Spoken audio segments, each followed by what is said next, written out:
Bonjour, En marche vers le Saint et Grand Concile de l'Église orthodoxe est le titre de cette édition spéciale, la 34e de l'orthodoxie ici et maintenant, consacrée entièrement à l'événement de la synaxe des patriarches et des primats des églises orthodoxes autocéphales qui a eu lieu à Genève en janvier dernier. Dernière grande étape avant la tenue du Saint et Grand Concile panorthodoxe tant attendu depuis plus de 50 ans. En raison de l'importance événementielle que revêt la tenue de ce concile en Crète en juin 2016, KTO et votre émission L'Orthodoxie ici et maintenant ont décidé de couvrir les différentes étapes de la montée vers le Grand Concile panorthodoxe, avec pour objectif de fournir aux téléspectateurs des clés de compréhension et de décryptage du contexte historique et des enjeux de cet événement historique dans le vécu de l'Église orthodoxe et bien au-delà. C'est ainsi qu'une équipe dédiée a pu se rendre à Chambézy en janvier dernier pour couvrir les travaux de la synaxe, c'est-à-dire la rencontre sommet des primats des 14 églises orthodoxes autocéphales qui s'est tenue du 21 au 28 janvier 2016 au centre du patriarcat œcuménique de Constantinople. Plusieurs reportages ont pu ainsi être réalisés et ont déjà été diffusés sur cette chaîne, sur l'ouverture de la synaxe, sur les enjeux de l'unité et un dernier reportage sur la marche vers le Grand Concile. La présente émission spéciale reviendra sur les différents moments et travaux de la synaxe, ainsi que sur les lieux de cette tenue de cette synaxe sur cette belle colline de Chambézy, près de Genève, qui surplombe le majestueux lac Léman. Cette belle colline que le patriarche Athénagoras Ier, celui-là même qui a lancé la dynamique conciliaire orthodoxe de l'époque moderne, a voulu, en 1966, au cœur même des terres d'Occident, comme un lieu pour le rassemblement de toute l'orthodoxie, et de dialogue et de rencontre avec les autres frères chrétiens. Bonne édition spéciale à tous.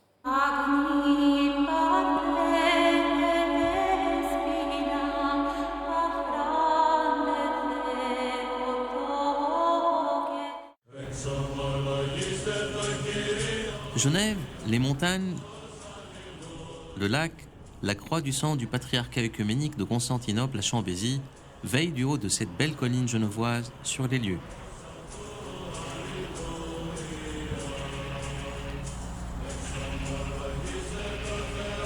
Ils sont venus, ils sont tous là.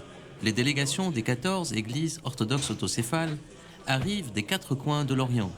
En ligne de mire, la convocation du Saint Concile panorthodoxe, le premier depuis le concile de Nicée II en 787. Le patriarche Bartholomée préside la rencontre, qui débute par un office de prière. L'évangile va trôner au centre tout au long de la rencontre, entouré de 2 cierges qui ne s'éteignent pas. Le chœur entonne le chant de la Pentecôte qui ouvre et clôture toutes ces rencontres.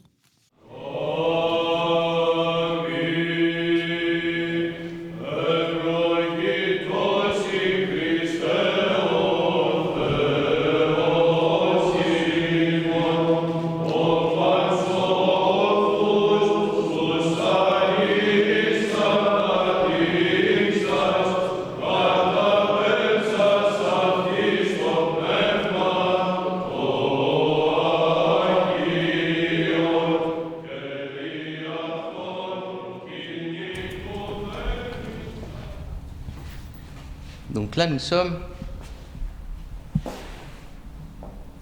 l'église Saint-Paul, qui a été justement consacrée à Saint-Paul, apôtre des nations. C'est l'endroit où la synaxe, la synaxis, en grec, ça veut dire en fait la rencontre, c'est une sorte de sommet de tous les primats des églises orthodoxes autocéphales, donc qui représentent le plérum de l'orthodoxie. Les travaux vont avoir lieu dans cette enceinte, à l'intérieur même de l'église, un peu comme les conciles œcuméniques qui se faisaient dans le temps à l'intérieur même des églises. La grande particularité de cette église, c'est que son iconographie, elle allie à la fois le style traditionnel et une grande nouveauté, je dirais, dans la représentation qui sort un peu des canons orthodoxes. Et on le voit très bien, par exemple, puisqu'elle est dédiée à l'apôtre des nations, Saint Paul, que toutes les nations sont représentées. On voit par exemple au-dessus de l'iconostase, au-dessus, toute l'église est représentée comme étant un navire. Donc, c'est une avancée en mer, quelque part, je dirais, que dans la mer de ce monde. Et donc ça, à mon sens, c'est une deuxième symbolique qui est très importante pour cette synaxe en particulier. Premièrement, elle se tient pour la première fois dans les terres de l'Occident, quelque part, et non pas en Orient. Et deuxièmement, dans une église cathédrale qui est sous la protection de Saint Paul, apôtre des nations. Le lieu voulu en 1966, en pleine terre d'Occident, par le patriarche Athénagoras, au service de toute l'orthodoxie, accomplit aujourd'hui sa vocation. Il regroupe une cathédrale dédiée à Saint Paul, l'apôtre des nations, un institut œcuménique d'études théologiques avec son foyer, un centre d'études et une bibliothèque dotée d'un des plus riches fonds documentaires orthodoxes et œcuméniques. Un lieu véritablement marqué par l'appel de Paul aux nations et par la vocation orthodoxe voulue par Athénagoras Ier. Une symbolique qui interagit pleinement et parle à la synaxis d'aujourd'hui. Le métropolite Jérémie de Suisse, hôte de la rencontre, insiste sur le momentum de la conciliarité, un véritable besoin pour le monde d'aujourd'hui. Nous ne pouvons pas ignorer le développement des choses dans le monde actuel.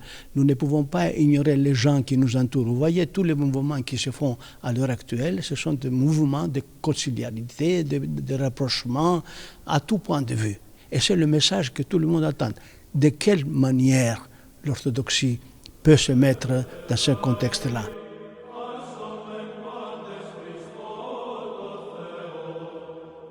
Un concile qui germe depuis les débuts du XXe siècle. L'archevêque Job de Telmessos, membre de la délégation patriarcale du patriarcat œcuménique, nous renseigne sur les racines historiques du concile.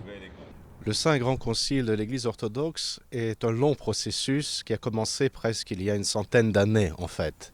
Car l'idée de convoquer un concile panorthodoxe, de convoquer le Saint et Grand Concile de l'Église orthodoxe remonte aux années 20 du siècle précédent, car c'est en 1923 que le patriarcat œcuménique, dans diverses encycliques, a invité les églises orthodoxes sœurs à travailler ensemble pour organiser un concile qui ferait le point sur les questions brûlantes et les questions d'actualité que se posaient au monde orthodoxe alors.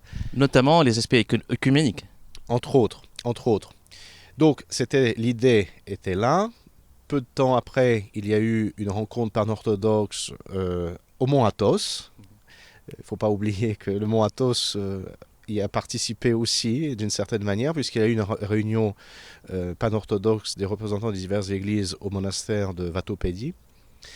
Et puis la première grande étape, c'est la première conférence panorthodoxe de 1961 qui s'est tenue à Rhodes, en Grèce, sur l'île de Rhodes, qui a décidé que l'Église orthodoxe convoquerait un saint et grand concile. Et de ce fait, à partir de 1961, il a fallu commencer la préparation de ce concile. Donc la préparation remonte déjà à une cinquantaine d'années. Et puis c'est ici, sur le lieu où on se trouve, il y a exactement 40 ans, en 1979, que s'est tenue la première conférence préconciliaire panorthodoxe, qui a établi la liste des 10 sujets qu'allait traiter le concile, c'est-à-dire l'agenda du concile. L'ordre du jour du concile a été établi il y a maintenant 40 ans ici même, dans ce lieu. Et depuis lors, ici, dans ce lieu, nous préparons le Saint et Grand Concile d'abord par des commissions préparatoires qui préparent des textes qui sont soumis aux églises, puis ces textes reviennent au secrétariat qui se trouve ici pour être approuvés par une conférence préparatoire préconciliaire.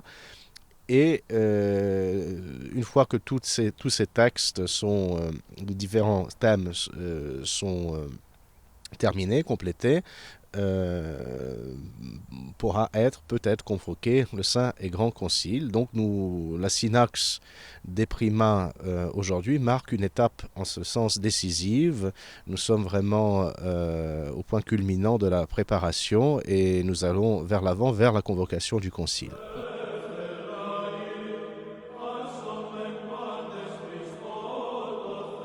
L'unité de l'Église orthodoxe est une unité qui doit être approchée, à mon sens, à 3 niveaux.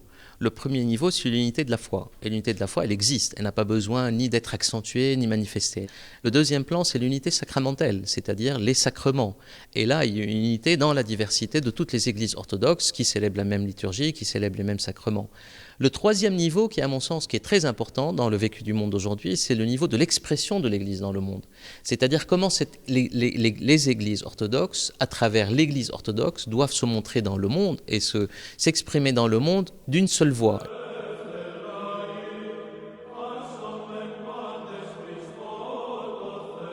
Eh bien, je pense que ce qu'il faut retenir de très positif, c'est que malgré des distensions qui existent sur certains points entre telle ou telle église, il y a un désir très fort de toutes les églises orthodoxes de convoquer le Saint Grand Concile de l'Église orthodoxe, et c'est pourquoi il a été décidé à cette synaxe de le convoquer du 17 au 27, du 17 au 27 juin prochain en Crète. On a choisi la Crète plutôt que Constantinople à cause justement des tensions qui existent des tensions politiques qui existent entre la Russie et la Turquie.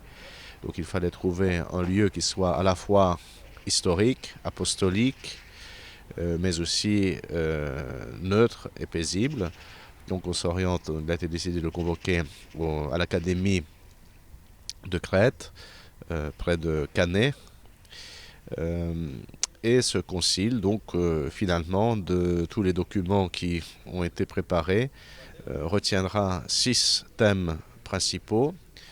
Celui de la diaspora orthodoxe, celui de la façon d'accorder et de proclamer l'autonomie des églises, la question de la relation de l'Église orthodoxe avec les autres églises chrétiennes, la question de l'importance du jeûne et de sa pratique aujourd'hui, la question, la compréhension du sacrement du mariage et des empêchements qui existent pour le contracter, et finalement la mission de l'Église orthodoxe dans le monde contemporain. Qu'est-ce qu'on peut dire, Monseigneur, sur l'organisation du Concile en tant que tel et son mode de décision? Alors, outre le fait qu'on ait décidé, statué la convocation du Concile et des thèmes qui y seront traités, nous avons débattu et approuvé finalement un règlement qui sera le règlement qui sera suivi durant le Concile. Ce règlement insiste beaucoup sur une collaboration de toutes les églises orthodoxes, puisque le concile est convoqué par le patriarche œcuménique avec la concertation et l'accord des primats des autres églises patriarcales et autocéphales, et les décisions seront prises à l'unanimité. Donc c'est le mode de prise de décision par consensus qui s'est dégagé. C'est un mode de prise de décision qui est très difficile, mais qui montre la volonté des églises de collaborer les unes avec les autres.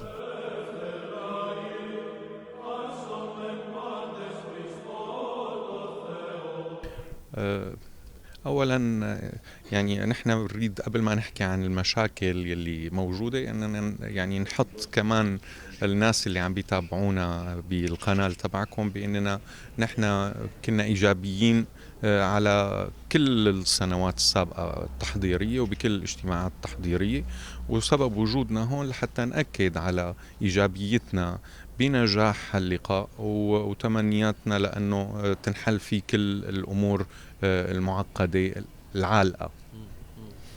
واليوم بالنسبة لنا يعني الموضوع في اختلاف وجهات نظر ببعض الأوراق المقدمة، بنشعر بأنها هي أوراق منا قوية كفاية لحتى نوجهها للإنسان المعاصر بعد هالانقطاع الطويل على الرغم من الفترة التحضيرية الطويلة.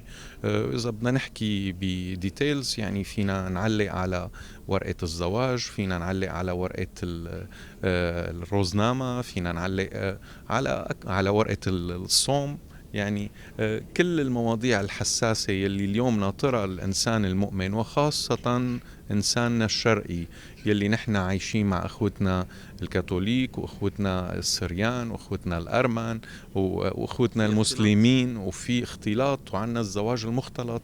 يعني اليوم ما في عائلة إن كان بسوريا أو بلبنان أو بالأردن أو بفلسطين ما في اختلاط. يعني بيكون البي أرثوذكس، الأم مورانية، الأم أرثوذكس، البي سريان أرثوذكس، وحدث ولا حرج. فلهيك بنشعر بأنه هالورقة ما رح تقدر تقدم الشيء اللي نحن بنريد نقدمه لأولادنا. وبنعرف سيدنا أنه قضية قطر هي جرح كمان أنطاكي، وهي قضية أنطاكية، ولا تزال في قطع شركة مع بطركية أورشليم بهالإطار هيدا. كيف حتم مقاربة هالموضوع من قبل السيناكسيس ومن قبل المجمع الكبير؟ وهل في أمل أنه تنحل هالقضية قبل المجمع الكبير؟ هلا هذا الموضوع نحن ردنا نحيده يعني عن الاجتماعات وعن تعليق اشتراكنا أو سبب اشتراكنا بهالموضوع لحتى نفصل الملفات عن بعض البعض.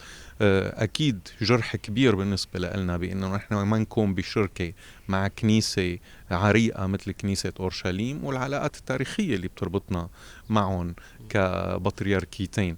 ولكن هلأ اليوم بيصير حل قبل المجمع ما بيصير، تركنا هالموضوع للوقت ولهمة أكيد يعني وصلوات أصحاب الغبطة يلي هن عندهم رغبة بأنها تنحل ينحل هالموضوع حتى ما يكون في أي سبب يعطل اشتراك كنيسة أو يعطل اشتراك كنيستين بالقداس المشترك يلي بالبرنامج. مثل ما يعني صرتوا تعرفوا للبرنامج بأنه رح بيكون أول 3 أيام في 3 أداديس يعني، فمن المستحيل بأنه يتبلش هاللقاء ويكون في عدم شركة من أحد الأطراف المدعوة.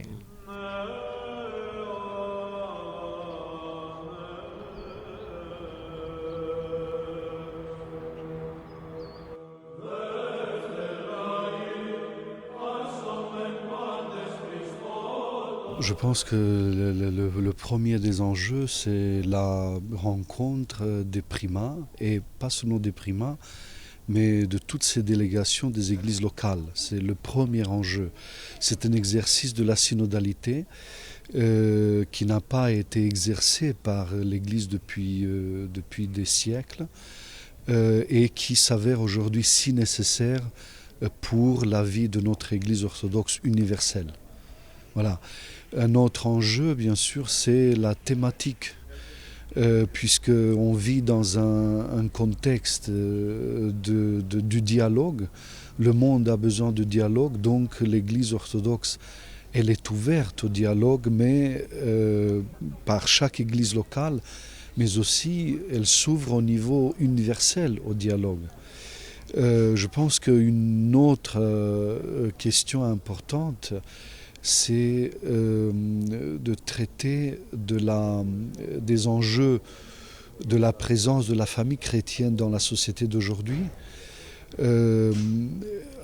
Un autre, c'est la transmission de la foi, puisque la transmission de la foi dans la société actuelle, désacralisée, pose un problème pas seulement pour les chrétiens orthodoxes, mais aussi pour tous les chrétiens, mais surtout cette fois-ci, voilà, pour les chrétiens orthodoxes. Bien sûr, on doit toucher aux conditions spéciales dans lesquelles vivent aujourd'hui, par exemple, les chrétiens d'Orient, Moyen-Orient. C'est une question qui nous touche tous et nous voulons la traiter, nous voulons nous montrer solidaires aussi. Voilà, quelques enjeux.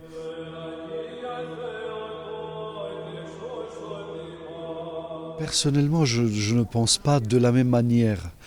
Une plus grande unité, oui, mais l'unité passe par les différences, puisque c'est une chose que vit une église de l'Europe, par exemple l'église de Roumanie, mais c'est une autre chose que vit le patriarcat d'Antioche, ou c'est une autre chose que vit le patriarcat de Moscou, ou tout à fait une autre chose que vit le patriarcat de Constantinople.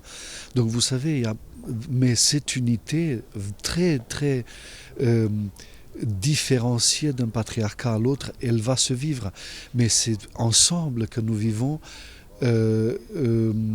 les différences, vous voyez, donc on va vivre les différences ensemble. Dans ce sens, nous pensons à une unité. Mais l'image du Vatican II, je ne pense pas qu'on va l'appliquer à l'Église, à la synodalité de l'Église orthodoxe, puisque cette synodalité vit les tensions d'une autre manière, la synodalité orthodoxe. Voilà. De quelle manière? Mais que ces différences sont exprimées, parfois on les garde, et même si on les garde et on les exprime, l'unité est vécue de toute façon, l'unité est vécue. Vous voyez?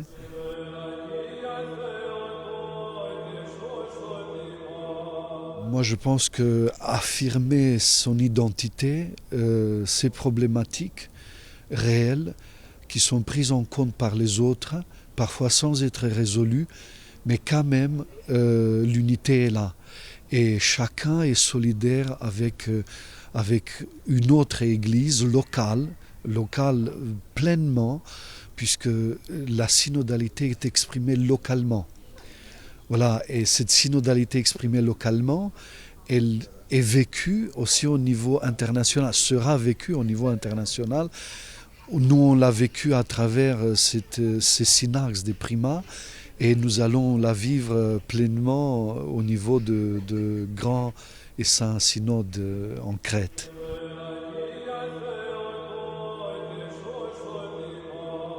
Oui, tout à fait. De fait, nous vivons cela à travers premièrement au niveau local, puisque l'Église est missionnaire par définition. Si elle n'est pas missionnaire, elle ne peut pas transmettre la foi. Donc le premier des soucis des églises locales, c'est la mission à l'intérieur même de l'Église, transmettre la foi aux générations à venir.